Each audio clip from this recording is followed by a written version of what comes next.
What's up gamers, DreamcastGuy here, reviewing today Adventures of Mana. A long time ago, back on the original Game Boy, a strange spin-off appeared called Final Fantasy Adventure. This game was very different from the rest of the series. There was no turn-based combat, the story was much more straightforward, and it was relentless in its action. While these features were all a massive departure, fans really loved it, and this actually grew on to become its own full series called Mana. Now, 25 years later, Square Enix has decided to go back and remake this classic under its true name. Our tale begins with the hero being held captive inside a castle. After battling through the arena, he discovers a way to break free of his imprisonment, but during his escape, he uncovers a world-destroying plan. It seems the Dark Lord is trying to use his powers to unlock access to the Tree of Mana, the source of all energy and life on the planet. If he does this, he'll essentially become an evil god.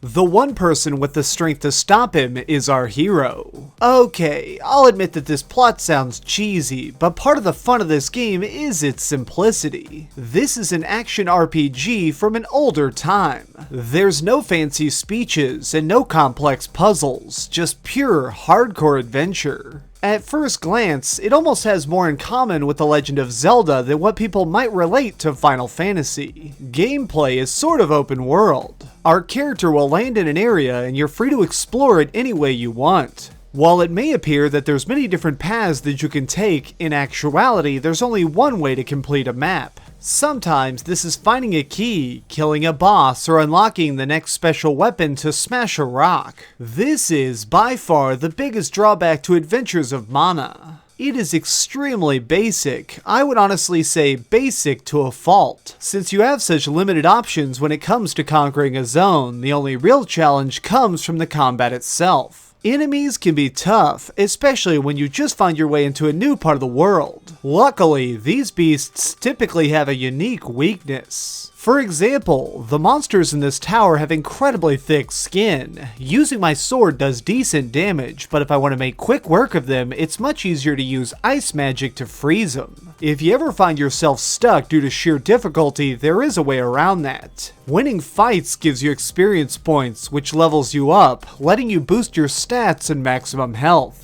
Most of my playthrough, I didn't find myself needing to stop and grind to grow more powerful. This is, in large part, due to the cool companions I kept teaming up with. At times, during your travels, you'll come across people on an adventure of their own. By talking to them, we learn the small pieces of story that this game revolves around, and usually they'll join your party for the rest of the dungeon. While many elements and characters in Adventures of Mana are goofy fun, there's no denying that it lacks serious depth. As a hardcore Final Fantasy fan, I enjoyed seeing a few chocobos and some familiar faces during the 8 hours it took to beat this, but I often found myself wanting just a little bit more. Perhaps the biggest drawback is that this is an exact one-to-one remake of the original title, including many of the environmental glitches. The only thing that's really changed is this bright new art style and the stunningly remastered soundtrack. Despite its problems, Adventures of Mana is a uniquely awesome experience, especially now that it's on the PlayStation Vita. Just don't go into this expecting the same level of excellence as later Mana games.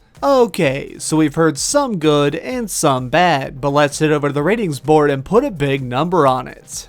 I am giving Adventures of Mana an 8 out of 10.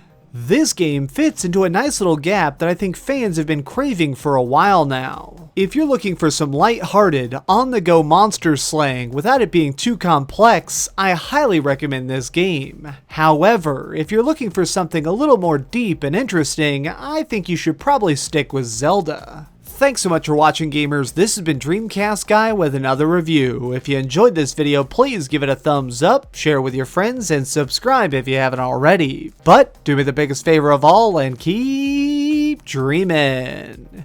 And as you can tell by my voice, I'm very sick. I'm sorry I'm losing my voice during this video. I do apologize. Thank you for your understanding.